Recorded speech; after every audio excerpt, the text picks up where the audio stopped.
Well, good morning, everyone. I will try my hardest to project my voice. If you cannot hear me, please just say, hey, I can't hear you. My name is Kimberly Jefferson. I will refer to myself as Kim. And I would like your undivided attention, please. Please, please, please. So you guys in the back, can you hear me? Yes. All right, great. Can you give me your attention, please? Thank you. So I am a licensed clinical social worker, aka a psychotherapist, aka a mental health therapist. And so psychotherapy is simply talk therapy.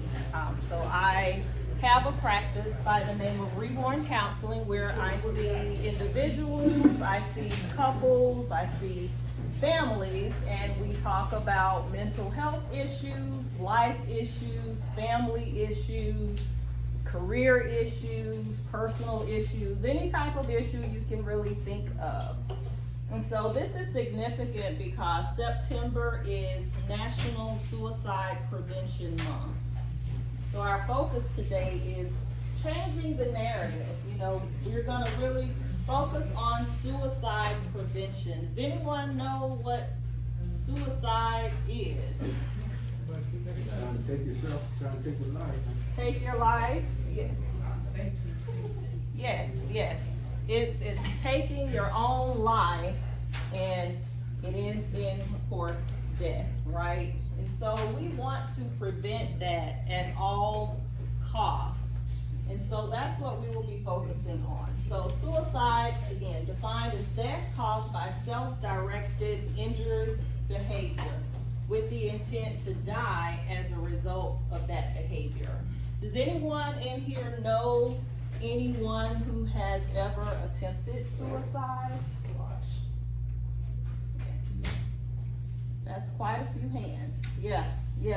It is very, very common, and like I said, if you know of anyone, or even if you have been that person, you know, that has thought about it or even attempted it, there is help available. And so that is going to be our focus today. And I just want you all to know that this is a safe space. You can share if you want. If you don't want to share, you don't have to. If you want to talk to me personally after we're done, you can do that as well. But I do want you guys to be comfortable only sharing or talking about what you wish to. Okay? So a suicide attempt is just that self-directed, potentially injurious behavior with the intent to die as a result of that behavior. So not all attempts result in death. And then an ideation just refers to thinking about it or having a plan. And I will say that many people often think about it. We call those passive suicidal thoughts, where, you know, you may be having a bad day and you just have a thought that, you know, gosh, life would just be so much better if I didn't have to be here, or if I didn't have to go through this. Thought goes in, thought goes out, right? It's those passive thoughts, in, out. We all have them, you know, when we're having a rough day, a hard time. And then there are other thoughts that come with planning. And that's where we really, really want to be concerned. If you have a friend, a family member, or if you yourselves, and they say to you, you know, I have this concrete plan, this is what I'm planning to do, we need to be concerned. Let's try to lend a helping hand and get that person some help. Or even if that is you, there is help for you as well. So that's what we want to stress today, that help is available. And so suicide is a leading cause of death among young adults. So question for you guys. Do you think that more men or more women commit suicide in the United States? Men, yes. Why so? Well, is it different on age groups? It can vary by age groups, but in general, in the general massive population, it is men. Yeah. Why do you think? Because men are taught since a young age that they have to be provider, take care of everything. Boys don't cry, men don't cry. They were taught not to share their feelings. Yes. They bottle it all up. Yeah. And it gets too much to the point where, Yeah. Everything she said, all of those things, and we have a lot of men in the room. Have any of you ever had that kind of stress or that type of pressure? Yes? You want to share? Okay, that's okay. Anyone want to share their experience with those thoughts or that pressure? You know, everything she said? another thing, Yes. that's an example too, not sharing. Yes, not sharing. But the society we live in, just what she said, places so much emphasis on all of those things. Men, you gotta be strong, you gotta be tough, you gotta be hard, you know. Don't talk about your feelings. No, you be the man, you toughen up. Leave the feeling stuff to the women. If that is your mindset, let's begin to change that right now, today. You were gonna say I mean, something. you said it, we tend to associate that kind of thing with masculinity. Yes. If you're not behaving that way, others might say you're not being a true man. Exactly. Yeah. Yeah. I mean, in a lot of cases, it's not really a good situation to share your feelings or how you feel about things, because you know it'd be used as a weapon to make you seem like less of a man or whatever the case may be. Like that's why men just rather be quiet, because when you do express feelings, you looked at as weak. You know what I mean? Yeah. So Well, today we want to wipe all of that out and say, who cares what that other person thinks? If it's saving a life or saving even your own life, let's talk about it. We'll deal with the weakness and the lack of masculinity after we get the help that is needed for that person. Yes. To add on, it also goes into, what is who you hang out with. If they're over here laughing because you're over here breaking down, or over here making side jokes, you shouldn't be around that person at all. That goes to show you who the true colors are. They don't really care about you. Right. If the person actually lets you vent and cry it out, then that's the person you need in a circle. Yes, absolutely. Yes. Very good. So suicide is the 11th leading cause of death in the United States. That's pretty ugly of a statistic. And these numbers are from 2023. But yeah, that's pretty disappointing and sad. Then in 2023, 49,316 Americans died by suicide. Just imagine if that person felt like they had someone they could lean into, talk to, someone to show up for them, to hold their hand, not judge them as they navigate through whatever challenge they were dealing with that made them feel like the only way to resolve this situation is to take myself out. Just imagine if. So imagine if you can be that person to someone and a life saved. Just one life. You don't have to try to save everyone, but if you can just save one life, impact one person, be that for one person, the change you can make across this country. Warning signs, withdrawal. One thing I've noticed, so you know, we live in this world of social media, right? Like social media is the thing. And I have noticed, and I've probably been guilty of it a time or two as well, when someone that I am close to or I know well, and then they suddenly just disappear from social media, like especially if they're on social media, posting all the time, interacting, and all of a sudden they just go cold turkey ghost. Something is probably going on. in that person's life. Yep. And they just want to isolate and pull away, withdraw. If you notice that in people who are close to you, just reach out to them. Just reach out and say, hey. You don't have to say, hey, I don't see you on social media. Just say, hey, how are you doing? Hey, just checking in on you. Hey, just thinking about you. That's it. And sometimes we get so caught up into the busyness of the day, guilty of that too, and someone may cross your mind and, oh, I'll reach out later. And later never comes, or later comes 6 months down the road and they've been through something horrific, right? Just in that moment, a quick little text. Hey, checking in on you. Yes. Sometimes that later might be too late. Say it again. Sometimes Yes. that later might be too late. Sometimes that later might be too late. And that is not what we want. I would want someone to check on me. And I will tell you something about suicide. This is not always the case, but often. If someone reaches out to you and they're talking to you about the thoughts they're having and they're sharing, then they are likely not at the point where they are ready to actually do it. Because oftentimes when a person is absolutely 100% ready to do it, there's silence. They just do it.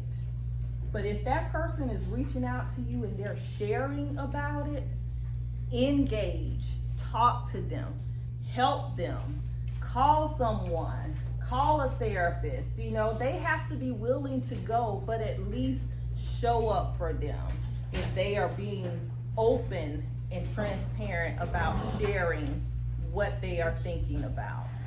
Okay? It's when they go silent that we really, really should be worried. Okay? All right. Risk factors, mental illness. Oftentimes, if a person is dealing with a mental illness, you know, so that means they're being impacted, you know, mentally, emotionally, sometimes even physically, socially. Mental illness can impact every aspect of a person's life. So if they are dealing with that, that places them at a higher risk.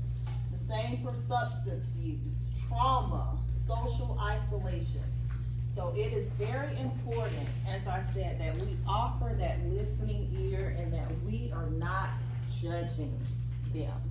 Because we all can find ourselves in a difficult situation. And we wouldn't want to be judged. We just want that support. So that is the best thing we can give them in that moment. All right, so here are some prevention strategies. Talk. We talked about those feelings, right? Again, today we're putting all of that aside. It is okay for men to express how they feel. Does every man in here at least have one person that you would say you are totally comfortable with just being totally vulnerable with and sharing how you feel? Yeah. I see some nods. Yes. I don't see everyone nodding, but okay. But at least if you don't have that one person, at least identify that one person who is your go-to person that you know you can just let it all out and be free. Oh, God. Yeah. God, absolutely. God, for sure. But guess what God gives us? Comfort. God gives us comfort. What else does he give us? I heard you say something. Family. God gives us community, right? Yeah, he said, now good to be alone. Exactly. God did not create us to be alone. So I'm glad you brought God up, because I love talking about God too. But we're not meant to do life alone.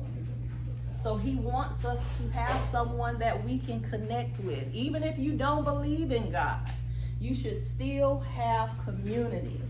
At least that one person who is your go-to person when times are hard, when things are challenging, and you need to just let it out before you take another step that could end it all. Okay. Recognize and respond to those warning signs. So who in here is not afraid if you see 10 minutes? Okay. If you see someone that you know and they've just withdrawn or isolated, who in here is not afraid to say, hey, Kim, haven't seen you in a while, haven't talked to you in a while, you good, girl? Who in here is not afraid to reach out and do that? Okay, I see some hands, some nods, okay. Is there anyone who is uncomfortable doing that? Yes? Do you want to share why? Cause like people go through their own stuff, and it's like you can be going through something like yourself. Where like who come to get you? You can be going through something yourself. I can be trying to help somebody else. Yeah. Do you know one of the best ways to deal with hard times or difficulty is by kindness and gratitude? So you doing a kind act, you checking on someone else, it's like a natural mood enhancer when you give those things to other people who may be in need, especially when you're going through. So I would say when you are going through, now sometimes it's hard and sometimes you need your time, you know, as a therapist, of course, you need your time to deal with whatever it is you're dealing with. But if you know someone else is also dealing with something that's placing them at the brink of suicide, and you can reach out and just check on them, do it. Just do it. That doesn't mean you stop dealing with yourself. Take care of you. But if you know that's where they are, check on them. Because I guarantee you will feel much better knowing that in that just less than a minute, I paused or put myself aside to just encourage that person versus if I didn't and they took their own life. Okay. Yes. I'm gonna say, and sometimes when you're talking to someone, you give your own problems as an example. You not only helping them, but you're helping yourself. So you both are connected, like, Yes. okay, similarities right there. When you're both going through something. Absolutely, absolutely, yes. And then get professional help if you need it. Like, I know there's this stigma, especially among Black, brown communities, that we don't talk about those feelings. We don't go to therapy. Yes, we do. I will say that, you know, while yes, that is still kind of the stigma, but as a therapist, I have seen such an influx since COVID of men and Black men, Hispanic men who are now seeking therapy. I would say I probably have about an even mix of men and female clients that I see each day. And so if you need help, it's okay, get the help. And that's between you and your therapist. If you don't want to tell anyone that you're going to therapy, that's your business. You don't have to. But if you feel like you need it, there are resources available. So very quickly, just some stress, you know, relieving things you can do. Mindfulness and meditation exercises. And mindfulness is just a practice of bringing yourself back to the present, centering yourself, right? So it's just doing different activities that help bring you back to here, meaning you're not over here, you're not over here on yesterday, tomorrow, 2 weeks from now, 10 years ago, right? You're recentering yourself and bringing yourself back to the present. Like What am I dealing with in the present? And focusing on you in that and not judging yourself. Removing the judgment, okay? Journaling. Getting those emotions out on that paper is very powerful. Physical activity, having a healthy routine and breathing exercises.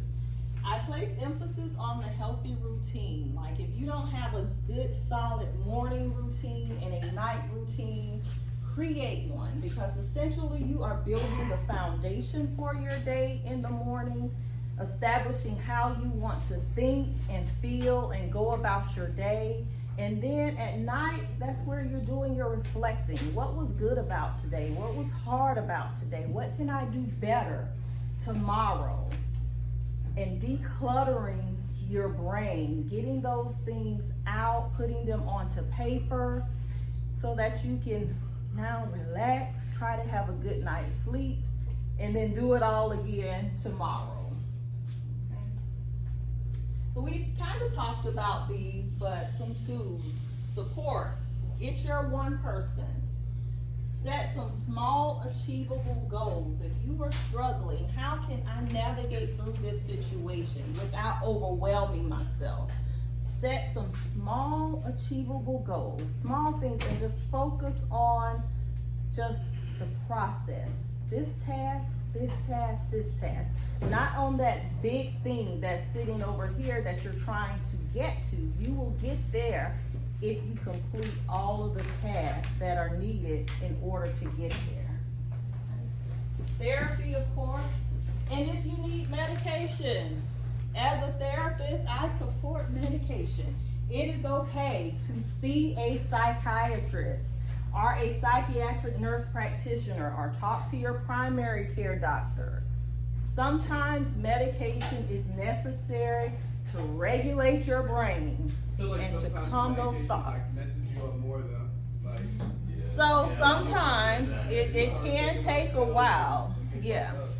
It can take a while, right? And that's why I tell clients, be honest with your psychiatrist about how you are feeling, so that if it's not the right regimen for you, they can adjust, change, do whatever is necessary to get you to the right regimen. It's not for everyone, but some people do absolutely need the medication in order to stabilize. I see her shaking her head. I know somebody who need that medication.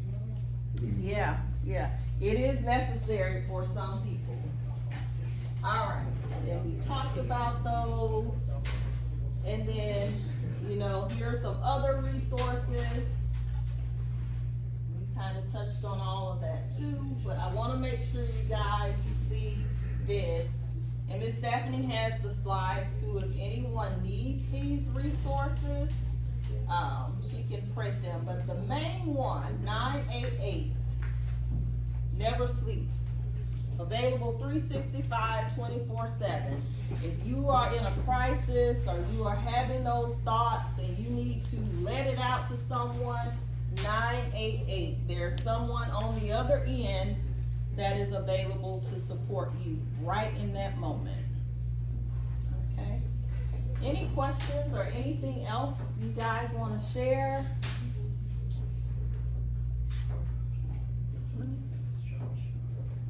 Yes. I think the number's what, 22 more military veterans a day kill themselves? a bunch. That's sad. Yeah. A day. Yeah. Yeah. Yeah. Suicide is real, right? It's not something we can pretend like it doesn't exist. It exists. And even if you don't know anyone who has committed suicide, there were a lot of hands that went up of knowing someone who's had those thoughts or who has thought about it, talked about it, wanted to do it, I've been there. I know people who have been there. Many people deal with depression on a daily basis, and it is okay to get the help you need and to talk about it and just vet those feelings out. I promise you, in doing so, you feel much better afterwards. Even if you don't want to talk to a professional, you know, that one. So if you don't remember anything else from today, get your one person, okay? All right, yes. Back to the men not getting help, because you know, obviously, men mental health is really overlooked. In my opinion, it makes you stronger when you're able to reach out and get help. It makes you way Absolutely. weaker sitting there crying about it and not talking to nobody. I feel like everyone has those thoughts, so at the end of the day, I mean, it is like an iffy subject, but it's like at the end of the day, everyone like goes through shit. It's like everyone like has hard times, but it's like, and I guess it is something we put in our head at a young age, but like sometimes you just gotta deal with it. Like you just gotta like kind of tough it up and like get back to your roots. Like, you know, like everyone goes through stuff. Like people go through things in like the court system or family system and stuff like that. It's like at the end of the day, it's like your mental health is like super important, but it's like you're the only person who can really like change your mental health. Like if you're feeling some type of way, then like me personally, I think it's like it's up to you, like not you depending on other people. It's like if I feel like this, then I'm gonna try and find something to make me not feel like this. You know, I'm not gonna sit here and just like shit. That's what. So I'll respond to that and say, yes, absolutely, we all go through things. And no, anyone that seek help, you have to be ready to do it because you do have to do things, right? Yes, it is up to that person. And sometimes just sitting, talking about things and getting them out might just be the help you need in that moment.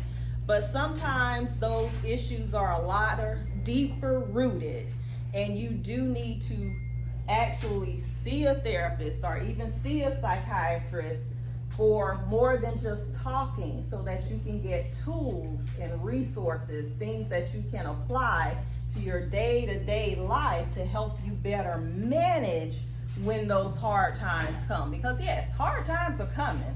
No one is exempt from that.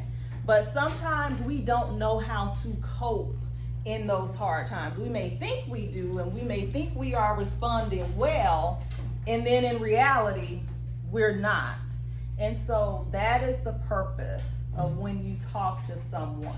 But no, therapy is not going to be for everyone. And yes, there are going to be times where you have to push through. Even in therapy, there is some pushing required because there are things you have to do in order to see different outcomes. But it's a resource and it's a good one. Yes. Sometimes when folks try to deal with stuff on their own, it's like a volcano, it builds up over time, and then it just explodes. And sometimes it might not end up in them hurting themselves, but they can hurt others too. So it's best, it's like putting air in it, you're having too much air in the tire. Right. You probably need to just let out some before it gets to the point where the tire explodes. Exactly. I love You that. don't have any control over the outcome. Yeah, yeah. And essentially, that's how our feelings work. And we are carrying around things that are heavy, and we're not doing anything to attend to those feelings. Eventually, they just blow up, get bigger and bigger and bigger, and then they, just like you said. So. All right, well, thank you all so much. Like I said, I have a few minutes if anyone wants to talk personally. And I also have some cards here if you'd like a card as well. So, all right, thank you all.